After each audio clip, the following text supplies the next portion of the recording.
Jadi sekarang kita masuk ke bagian berikutnya yaitu organ akar pada tanaman. Yang pertama dibahas pada organ akar adalah akar Magnoliopsida primer atau akar dikotil primer gitu ya. Berarti kita seperti kemarin belajar batang, kita mau belajar dulu anatominya akar gitu ya.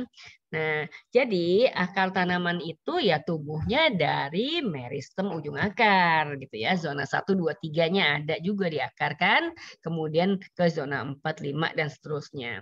Akar itu punya fungsi memperkuat atau menunjang tubuh tumbuhan. Ya, ada macam-macam akar. Ada akar yang nempel di suatu permukaan, ada yang membelit-belit, ada yang akar tunjang. Itu tujuannya supaya dia kokoh berpegangan pada sesuatu sehingga tanaman secara keseluruhannya bisa kuat gitu ya, bisa kuat gitu. Jadi kalau dia bisa menempel pada media yang menempelnya caranya nggak kokoh ya secara keseluruhan batang dan daunnya nanti juga bisa ikut tumbang gitu ya. Fungsi lainnya adalah menyerap air dan unsur hara yang larut dalam air gitu ya. Yang larut dalam air, airnya ada di dalam tanah biasanya karena dia si akar ini menancapnya biasanya di tanah gitu ya. Berarti kalau menancapnya di air berarti yang tidak biasa gitu kayak orang sekarang bertanam hidroponik itu kan tidak biasa karena biasanya akar itu ada di dalam tanah gitu ya. Fungsi lain mengangkut zat makan ke bagian yang memerlukan. Jadi air masuk dari akar, kemudian masuk di sela-sela jaringan akar, kemudian disampaikan ke bagian yang lainnya. Bagian yang lainnya batang biasanya gitu ya. Ujungnya terlindung oleh tudung akar atau kaliptra. Apa itu kaliptra?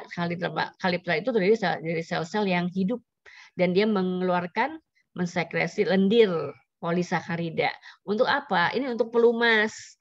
Karena akar itu kan tumbuhnya terus menembus partikel-partikel tanah gitu ya. Dia bisa bertemu partikel yang kasar, dia bisa bertemu permukaan batu gitu kan ya. Nah, jadi ini ujung akar ini perlu dilumasi supaya tadi gerakannya lincah bisa nyelip-nyelip gitu kan ya. Nah, jadi ada polisakarida yang disekresi oleh kaliptra. Nah, ini melumasi ujung akar untuk mengurangi gesekan antara ujung akar dengan partikel-partikel tanah yang kasar, biasanya begitu ya. Nah, jadi kalau dia ketemu yang kasar, dia rusak. Yang rusak itu kalitranya, bukan jaringan meristemnya, gitu ya. Nah, ini ada beberapa tipe akar. Nah, ini gambarnya ya. Nah, ada akar tunggang, ada akar serabut. Akar tunggang pada tumbuhan dikotil biasanya ya, Magnoliopsida. Jadi dia punya satu akar primer, akar utamanya satu. Nah, disebut radix. Akar itu radix ya, radix primaria. Kemudian dia membentuk cabang-cabang ke samping. Nah, ini namanya akar lateral. Ini akar lateral. Ini akar lateral. Nah, jadi ini kalau dipotong melintang, maka susunannya sama dengan akar primer. Epidermis, kortek dan seterusnya sama sampai ke dalam gitu ya. Karena ini adalah akar. Cuma dia akar samping gitu ya. Ini bukan bulu akar. Kalau bulu akar kita udah tahu bahwa dia adalah modifikasi dari epidermis di akar, cuma sel gitu ya. Kalau ini organ. Jadi akar samping itu organ. Nah, organ apa ya? Organ akar gitu ya. Jadi anatominya sama akar utamanya ini. Nah, ini adalah akar serabut, biasanya dimiliki oleh tanaman monokotil ya. Nah, jadi dia punya satu akar primer bercabang-cabang, umumnya terbatas pada bagian yang sama akan muncul radix adventitia, akar liar yang ukurannya sama besar dengan akar primer. Nah, jadi kayak nggak bisa dibedain mana akar primernya, mana akar adventitianya gitu ya. Nah, jadi ini kayak nggak kelihatan gitu nih akar utamanya yang mana sih gitu ya. Biasanya yang paling tengah gitu ya. Nah, karena akar radix adventitianya gitu, akar liannya sama, ukurannya sama akar primernya. Itu pada tanaman monokotil biasanya dan dia menancap di tanahnya tidak terlalu kuat dibandingkan dengan tanaman dikotil yang menggede biasanya akarnya gitu ya. Nah, jadi dia kalau dikotil menancap di tanahnya lebih kuat dibandingkan dengan monokotil. Tapi kalau tanaman hasil cangkokan itu walaupun dia dikotil, akarnya jadi monokotil, akarnya jadi serabut ya. Maka tanaman cangkokan itu tidak sekuat akar tanaman dikotil yang ditumbuhkan dari biji, biasanya begitu ya. Nah, ini ada akar yang nempel di permukaan, akar pelekat. Biasanya dia nempel di mana? Di tembok gitu ya, nempel di tembok gitu. Tapi dia kan punya apa namanya, daun philodendron kan daunnya gede-gede gitu ya, daunnya lebar-lebar gitu ya. Nah, dia nempel aja di sini, di tembok ini, tapi seperti layaknya akar dia bisa menyerap air dari media tempelannya ini gitu ya. Kemudian ada akar papan banir. Ini kalau kamu mau pergi ke apa namanya, Taman Nasional ke Bogor gitu ya, itu ada taman besar-besar dengan akar papan yang juga setinggi orang gitu. Jadi di sini kayak ada ruangan, ada ruangan, ada ruangan gitu ya. Itu akar papannya itu lebar gitu. Kemudian ada akar hisap atau haustorium, itu akar hisap. Contohnya pada benalu, loranthus ya. Ini biasanya nempelnya di tanaman yang lain, di batang tanaman yang lain. Jadi dia menyerap air dari batang tanaman yang lain, maka dia sebenarnya parasit gitu ya, karena dia ngambil air dari tanaman yang lain. Walaupun dia punya daun hijau, dia bisa fotosintesis, tapi kan bahan baku fotosintesisnya kadang dia ngambil dari tanaman lain, gitu ya. Kemudian nih ada akar udara. Nah, ini akar gantung nih. Pohon beringin yang udah tua gitu ya, dia punya akar gantung. Gini. Ini juga berkayu, namanya juga akar ya, berkayu juga, bahkan bisa apa tuh namanya? Buat bergelantungan hewan atau bahkan manusia gitu ya, kayak Tarzan gitu ya. Tuh. Akar nafas biasanya tuh tumbuh di tempat yang oksigennya terbatas, misalnya di daerah perairan kayak di pantai atau apa ya, hutan payau ya gitu ya. Ini bakau, pneumatovora gitu ya. Jadi ini akarnya yang nongol-nongol di permukaan pasir. Ini ujungnya lancip, tajam. Ya. Nah, kemudian ada akar pembelit. Ini juga philodendron ya. Jadi dia kalau dia nggak sekedar nempel, tapi dia membelit. Nah, membelit inangnya gitu ya. Kemudian ini akar lutut. Nah, ini juga pada tanaman bakau karena dia di daerah pasang surut gitu ya. Maka dia harus bisa menancap kuat di pasir. Pasir kan tidak sepadat tanah gitu ya. Maka akarnya harus bisa menjalar ke banyak tempat sehingga dia berpegangan pada area yang lebih luas gitu ya. Nah, ini kalau sedang surut maka kelihatan nih semua akarnya. Kalau sedang pasang maka dia terendam semuanya gitu ya. Kalau mahasiswa biologi kayak misalnya dulu saya kuliah itu sering ke alam gitu kan, termasuk ke hutan-hutan bakau pagi gini. Kalau lagi surut kita jalan di atas ini akar lutut ini.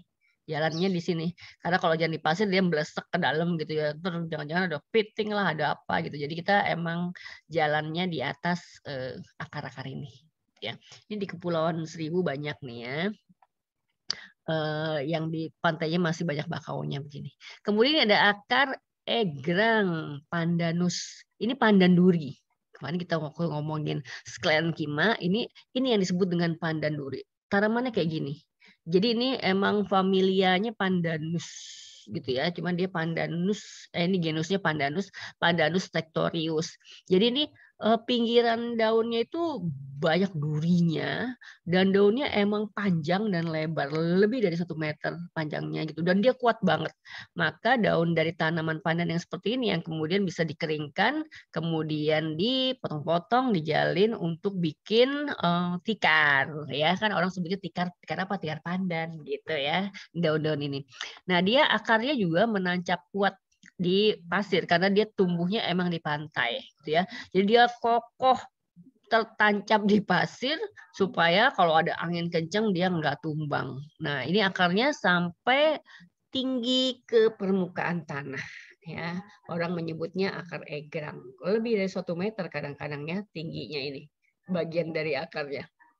Tuh, itu modifikasi dari akar. Nah, sekarang kita lihat anatominya.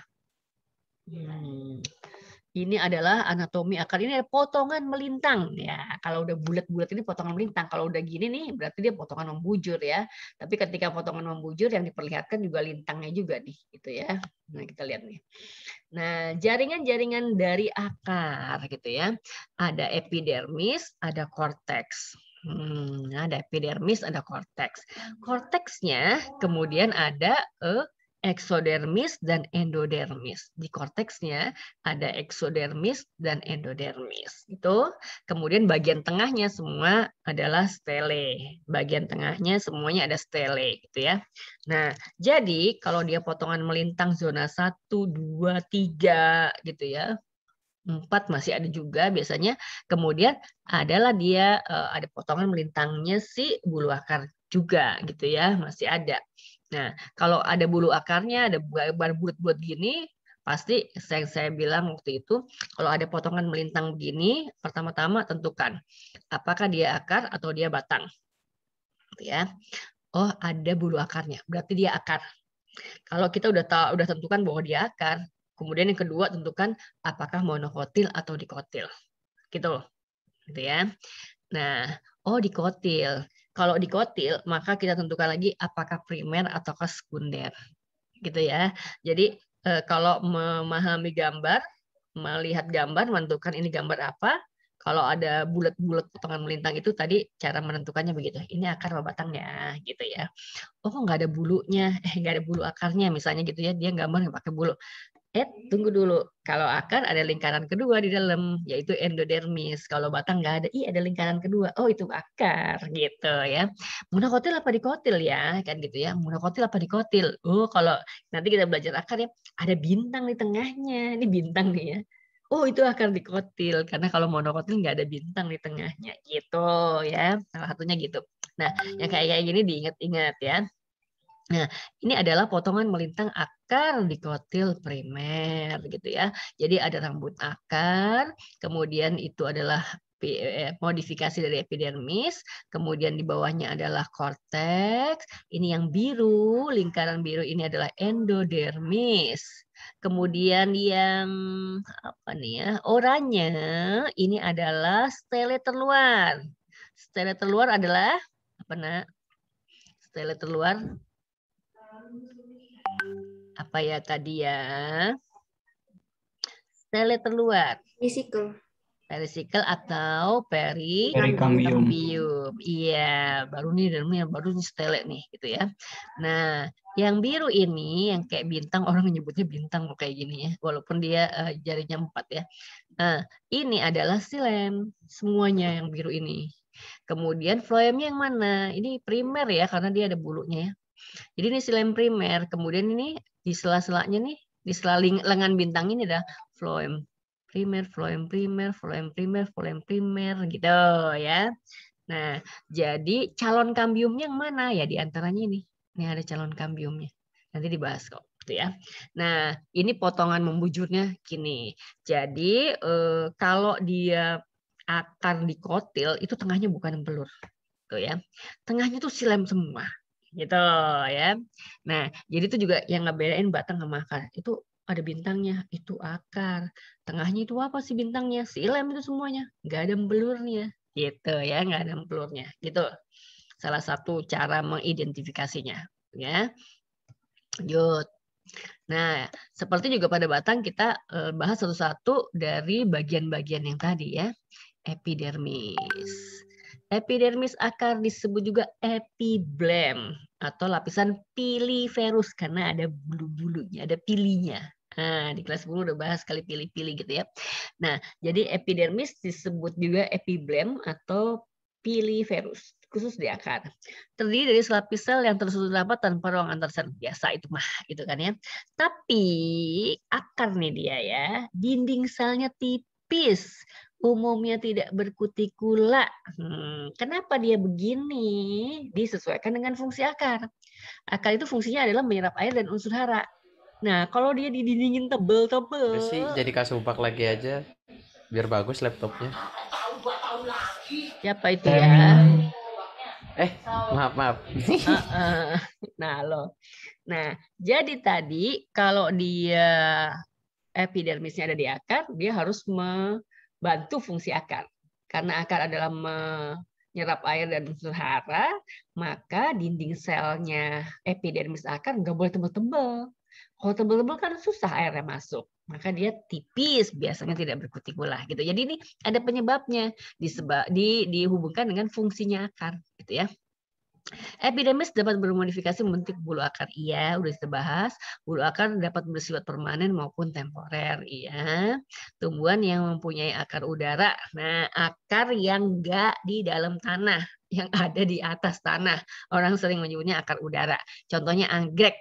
Nah, anggrek itu kalau kamu lihat tanaman anggrek yang nempel di tanaman lain kayak gitu ya, itu ada akarnya yang bentuknya kayak abu-abu, ada hijau-hijaunya dikit gitu kan ya. Nah, itu kan tebal dia. Kan bagian luarnya tadi kan epidermis kan ya, tapi dia tebal gitu ya. Padahal dia di atas tanah.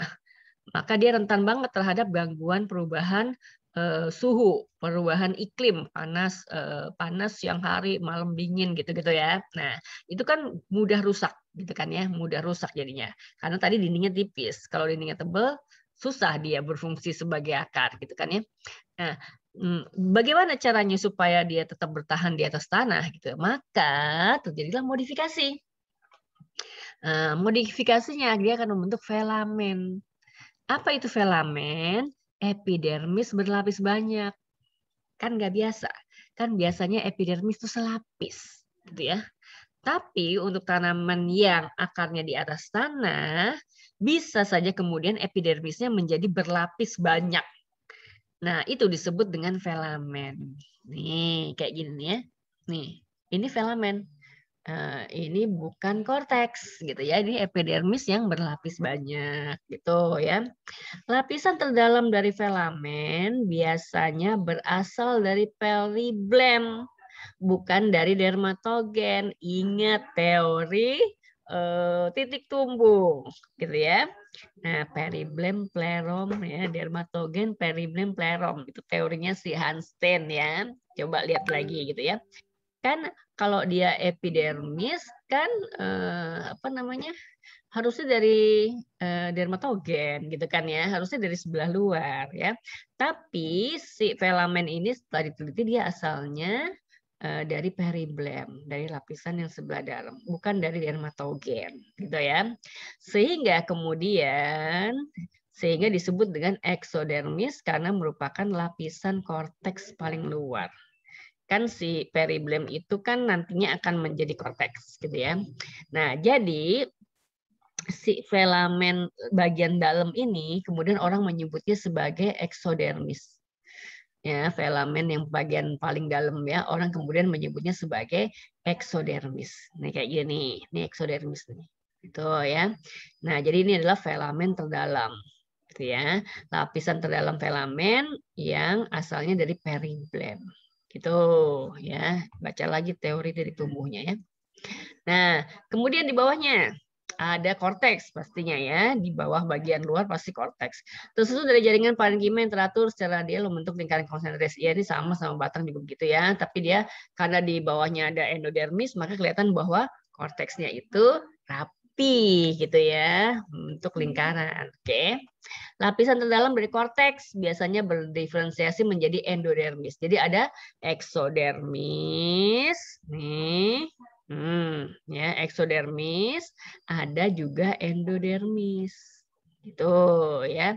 Tapi tidak semua monokotil begini gitu ya. Ini yang lengkapnya gitu ya. Jadi endodermis itu asal dari mana? Nah, dari korteks terdalam. Gitu ya. Berdiferensiasi menjadi endodermis. Sedangkan lapisan luarnya kadang-kadang berdiferensiasi menjadi eksodermis. Jadi eksodermis itu bisa berasal dari korteks terluar, endodermisnya berasal dari korteks terdalam. Gitu ya. Ya, korteks terluar ini biasanya letaknya di bawah epidermis langsung atau hipodermis ya. Endodermis dan eksodermis dindingnya bisa mengalami suberisasi. Zat apa itu suberisasi? Zat yang anti air bukan? Ya, apa itu namanya? Suberin. Suberin. Iya, suberin itu zat apa bahasa Indonesianya? Apa ya? Gabus. Ya kan? Bersuberin, bergabus gitu ya. Jadi endodermis sama eksodermis itu bergabus gitu ya, bersuberin gitu ya, karena dia mengalami penggabusan. Suberisasi itu bahasa Indonesia apa ya? Penggabusan gitu ya, menjadi bergabus lah dia gitu. Pada akar jagung dan bawang, ini monokotil ya, eksodermisnya berpita Kaspari, gitu ya. Jadi ada endodermis, ada eksodermis yang bergabus. Nah, kadang pada tanaman ini, jagung dan bawang, eksodermisnya pun berpita Kaspari. Karena biasanya berpita Kaspari itu endodermis doang, gitu ya. Tapi pada jagung dan bawang, eksodermisnya juga berpita Kaspari. Nah, sekarang ngomong-ngomong tentang si pita Kaspari. Pita Kaspari itu adanya di mana? Yang umum pada akar secara umum itu adanya di endodermis akar.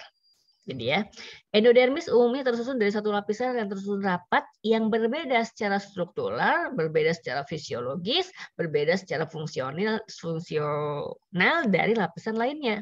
Nah, jadi tuh pada akar itu jelas banget tuh ada satu lapisan yang membentuk lingkaran kedua di dalam setelah lingkaran pertama di luar epidermis gitu ya. Nah, itu adalah endodermis. Jadi endodermis itu membentuk batas yang jelas antara korteks dengan stele. Kalau di batang kan nggak jelas itu batasnya antara korteks dengan stele gitu ya. Jadi si endodermis itu merupakan pemisah yang jelas antara korteks dengan stele karena bentuk dan susunan selnya itu lain daripada yang lain gitu. Apa sih lainnya?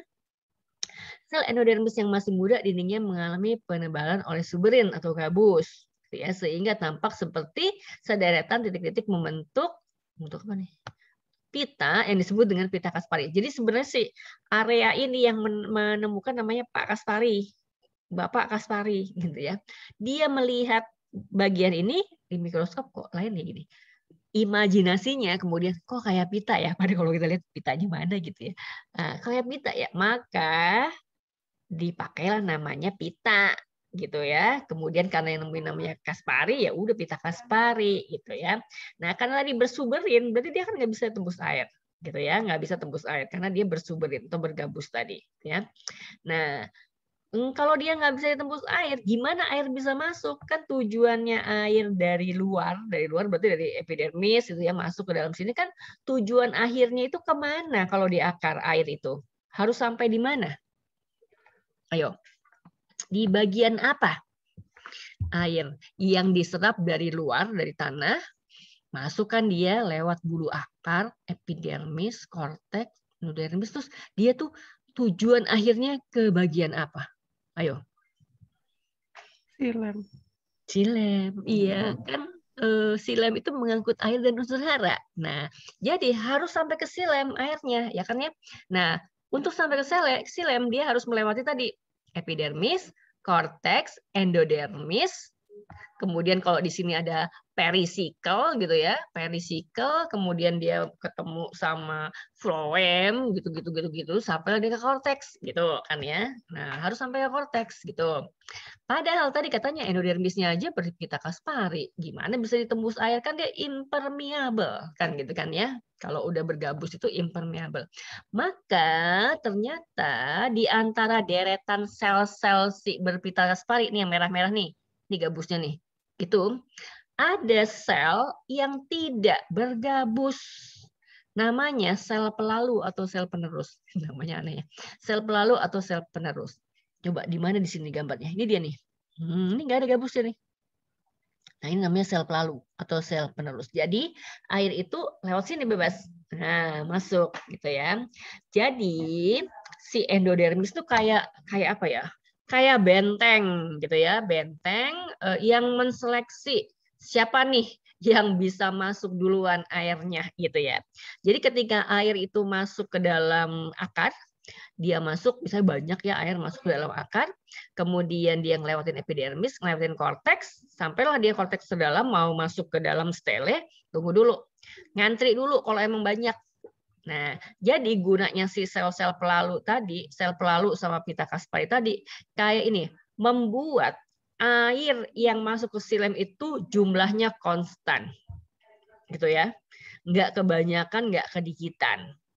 Maka kemudian kayak nggak ada tuh acara kalau nggak disiram itu emang kekurangan air ya, tapi dalam masa tertentu jumlah air yang melewati silem dari akar ke batang sampai ke daun itu kayak konstan gitu ya, karena ada antrian air di area korteks gitu ya.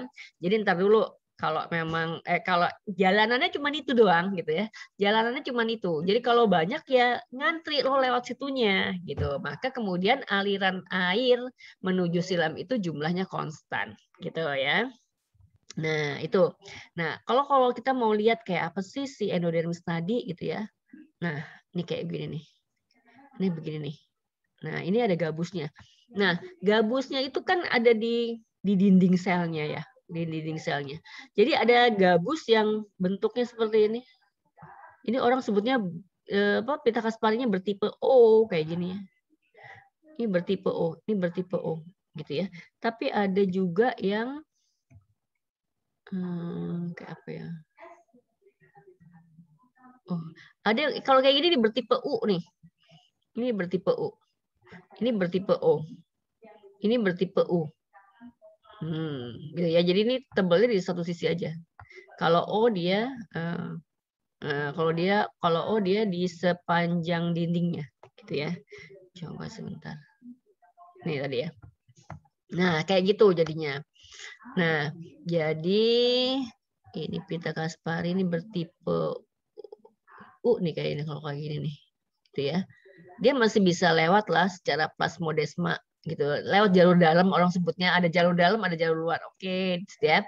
Jadi transport zat ke dalam akar itu melalui dua jalur, apoplas dan simplas. Apa itu apoplas? Lintasan air melewati ruang antar sel, menembus dinding sel, atau ngelewatin bagian-bagian yang mati. Ini orang sebutnya jalur luar ini. Nah, ini jalur luar nih. Jadi dia melewati ruang antar sel, gitu ya. Nah, menembus dinding sel, bagian yang mati dia. Dia lewat jalur luar. Berhenti deh dia di sini di depan pita kaspari, di depan endodermis dia berhenti. Dia nggak bisa lewatin suberinnya. Kemudian jalur dua namanya jalur simplas, ini jalur dalam. Lintasan air melewati sel-sel dengan menembus sitoplasma. Ini jalur dalam. Nah, nembus sitoplasma, gitu ya. Nah, lewat plasmodesma. Nah, dari sel-sel, jadi jalurnya ini disebut dengan jalur dalam. Kalau lewat jalur dalam, dia laju terus di endodermisnya, dia tak terhalang karena ada sel pelalu. Itu ya, ada sel pelalunya. Jadi dia bisa masuk terus sampai ke silem. Jadi kalau dia mau masuk, kalau air itu mau masuk, dia pakai jalur simplas, gitu ya. Jalur apoplas itu bisa dari luar sampai ke endodermis, depan endodermis, gitu ya. Setelah itu dia berhenti. Dia mesti lewat jalur dalam, gitu. Dia harus melewati jalur simplas. Jadi ini yang disebut ngantri loh, gitu, ngantri dulu lah, gitu ya. Nah, jadi itu jalur luar dan jalur dalam. Nah, ini jalur dalam. Sampai dia. Yang ini jalur luar. Jadi jalur luar itu nggak bisa ngelewatin endodermis. Nah, di sini dia mesti belok nih. Ya, dia mesti belok. Lewatin bagian yang nggak ada suberinnya. Atau dia bisa ngelewati sel pelalu. Gitu, ya. Nih, ada jalur apoplas, ada jalur simplas. Gitu ya. Kalau ada pertanyaan langsung ya. Nah, ini adalah sel penampang melintang akar monokotil. Penampang melintang akar monokotil. Penampang melintang akar monokotil. Nah, tadi bawang, jagung itu monokotil kan ya. Nah, ini kalau ini batang mudanya ya, epidermis, kemudian dia punya eksodermis kan tadi kan nih, ada eksodermisnya. Kemudian ini endodermis. Ini endodermis, ini segitiga yang gede ini adalah silem. Yang kecil ini adalah floem. Tuh, sebentar. Kenapa dia digambar garis putus-putus? Karena menggambarkan bahwa eksodermisnya pun berpita kaspari. Jadi gambar pita Kasparinya tuh kalau putus-putus tuh artinya garis ini adalah sel yang bersuberin, berpita Kaspari, yang putusannya itu adalah sel pelalunya gitu ya. Jadi bersuberin sel pelalu, pita Kaspari sel pelalu gitu. Kenapa gambarnya ilustrasinya putus-putus? Karena dia ngegambarin itu adalah pita Kaspari dan ada sel pelalunya gitu ya. Kemudian ini bagian lingkaran kedua ini adalah endodermisnya. Kemudian di bagian tengahnya ada empelurnya. Kalau akar monokotil ada empelurnya di bagian tengah. Gitu ya. Jadi kalau akar dikotil nggak ada empelurnya. Di tengah-tengah itu silem semuanya. Nah, kalau akar monokotil ada. Kemudian kan tipe berkas pembuluh angkut di akar itu kan kemarin udah dibahas bahwa kalau di akar tuh bentuknya radial. Radial tuh berselang-seling, silem, floem, silem, floem, silem, floem, silem, floem gitu sampai dia membentuk lingkaran gitu ya. Jadi ini juga gitu. Ini yang gede ini silem, silem, floem. Kita nggak nyebut primer, nggak nyebut sekunder ya kalau monokotil ya. Silem, floem, silem, floem, silem, floem dan seterusnya. Nah, jadi ini kalau yang akar monokotil BPA-nya tuh tipenya radial banget gitu ya. Radial sesungguhnya tuh kayak gitu. Kalau yang dikotil kan tadi saya cerita bahwa tengah itu bintang dan semua bintangnya silem. Kemudian ada lengan-lengan bintangnya tadi gitu ya. Kemudian kalau disebut berselang-seling ya di antara lengannya silem, floem di antara lengannya gitu. Padahal semua bagian tengahnya pun juga silem gitu ya. Tapi kalau orang radial benar-benar radial ini adalah akar monokotil kayak gini nih radial. Gitu ya. Nah, kemudian nih tadi ada gambar apa tuh pita Kaspari. Nah, ini pita Kaspari ya, ini tipe U. Ini tipe U, kemudian ini adalah sel pelalunya. Gitu ya. Kemudian ini juga ini tipe U juga, ini sel pelalunya. Ini tipe O. Ini sel pelalunya. Itu. Nah, ini yang tadi, ini ada filamen. Filamen yang paling dalam itu kemudian membentuk eksodermis. Ini eksodermis. Ini ada pita Kasparinya berbentuk O, kemudian ini sel pelalunya. Nah, kemudian ini adalah korteks. Nah, ini adalah endodermis. Endodermis. Jadi ini eksodermis, ini endodermis. Nah, kemudian ada silem, kemudian ada empelur di bagian tengahnya gitu ya. Nah, kayak gitu. Ini adalah kalau ini gambar apa? Potongan melintang akar monokotil. Titik. Potongan melintang akar monokotil dengan bagian-bagian yang tadi, gitu ya. Nah, kemudian bagian tengah dari akar adalah tadi stele. Lapisan terluar stele namanya perisikal atau perikambium. Sama ya, sama dikotil sama batang sama ya. Aktivitasnya, nah ini dia bedanya sama batang ya. Aktivitas perisikal. Perisikal jadi penting banget kalau di akar. Karena dia yang membentuk cabang akar. Atau akar lateral, akar samping. Itu asalnya dari perisikal atau perikambium. Maka nama lainnya itu ada kata-kata kambiumnya itu. Karena dia bisa meristematik pada akar monokotil dan dia membentuk akar samping gitu ya. Kenapa dia disebut perikambium, ada kambiumnya gitu ya. Nah, karena akar cabang itu asalnya dari jaringan di sebelah dalam, stele gitu loh ya. Maka proses pembentukan cabang akar secara endogen. Kemarin kita udah bahas bahwa cabang akar itu asalnya dari sela-sela daun embrional. Nah, itu dari bagian luar gitu ya. Maka pembentukan cabang batang itu secara eksogen. Gitu. Jadi itu bedanya endogen sama eksogen pada urusan pembentukan cabang ya, cabang akar sama cabang batang gitu ya. Biasanya stele terdiri dari selapis sel parenkima dan terdapat di sebelah dalam endodermis. Perisikal gitu ya. Nah, ini perisikal bersifat meristematik, berfungsi membentuk primordia atau calon akar samping. Sebagian kambium vaskuler juga dari situ, velogen juga dari situ. Nah, maka ada kata-kata kambiumnya namanya, perisikalnya ini ya, perikambium. Tuh. Liliopsida monokotil tidak punya kambium, sehingga perisikalnya hanya membentuk calon akar samping dan velogen aja. Tidak membentuk kambium vaskuler. Nah, perisikal itu bisa membentuk kambium vaskuler pada akar dikotil. Gitu ya. Ini tadi gambar versi yang lain dari penambang melintang akar, gitu ya. Kalau tengahnya ada bintangnya berarti akarnya dikotil. Gitu. Nah ini dia nih. Ini yang kayak bisul ini cabang akar yang baru tumbuh. Nah, dia muncul dari mana? Dari perisikel.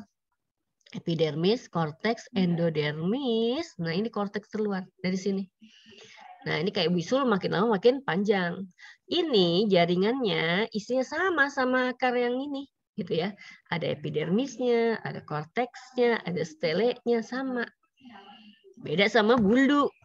Kalau bulu kan sel epidermis dia asalnya, gitu ya. Dan dia emang asalnya dari epidermis. Nah, kalau ini cabang. Cabang akar itu jadi organ. Kalau ini sel, gitu ya. Oke. Stelenya.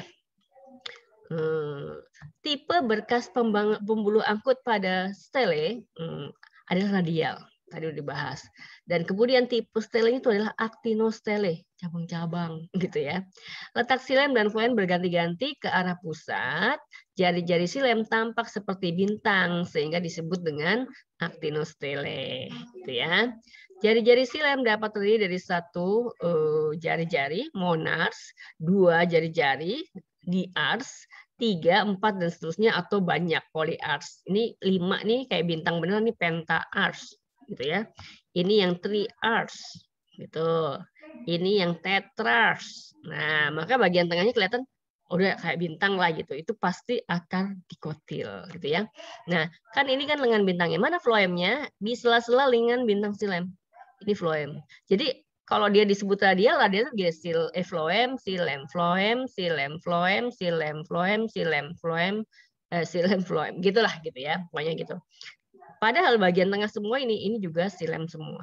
Jadi ini bintang, seluruh bintangnya ini adalah silem. Seluruh bintang ini adalah silem. Jadi floemnya ada di sela-sela lengan bintang silem. Gitu ya. Itu bentuk dari BPA-nya akar. Ini pada akar dikotil. Akar dikotil. Silem berkelompok dan bertemu di tengah membentuk gambar seperbintang. Tadi udah ya.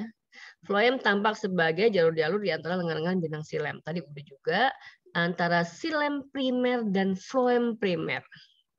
Silem primer dan floem primer. Kalau di batang itu ada kambium vaskuler.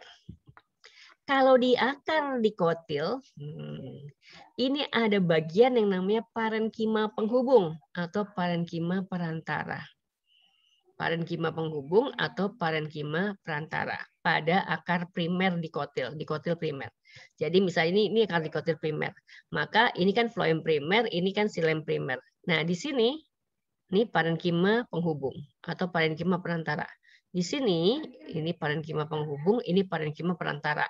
Baru di sebelah atasnya floem primer, bawahnya adalah silem primer, gitu ya.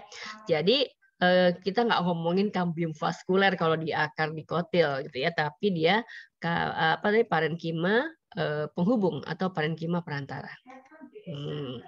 Kalau pada sekundernya, akar dikotil sekundernya baru kita sebutnya dia kambium di antara silem sama floemnya gitu ya.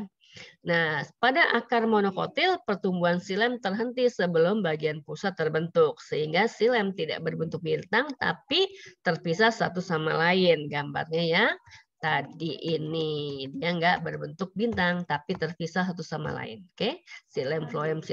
Malah kalau kayak gini kelihatannya radialnya kelihatan banget radial ya, dia berselang-seling gitu. Jadi kalau ada bintangnya kayak gini, ini dikotil, akar dikotil. Bintang kayak gini, ini pasti akar dikotil gitu ya. Jadi ini akar dikotil ada bintangnya di tengah gitu ya.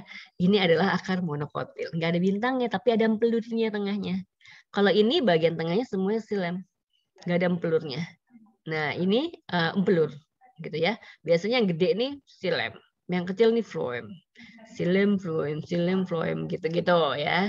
Kalau ini ada bintangnya. Jadi coba dilihat ini akar muda nih kan ya. Epidermis, korteks, endodermis. Ini stelenya. Jadi kecil, bagian kecil di tengah gitu ya. Tapi kan kelihatan oh bintang gitu ya. Oh itu akar dikotil gitu ya. Dia ya bintang putih di tengah ini semua silem. Floemnya di sela-selanya nih. Sela-sela lengan bintangnya. Gitu. Nah, ini juga sama. Ini epidermis, korteks, endodermisnya juga jelas. Endodermis, ini semuanya stele. Ya, tadi ya silem gede, floem yang lebih kecil biasanya begitu. Tengahnya empelur, ya, tengahnya empelur. Di sini nggak ada.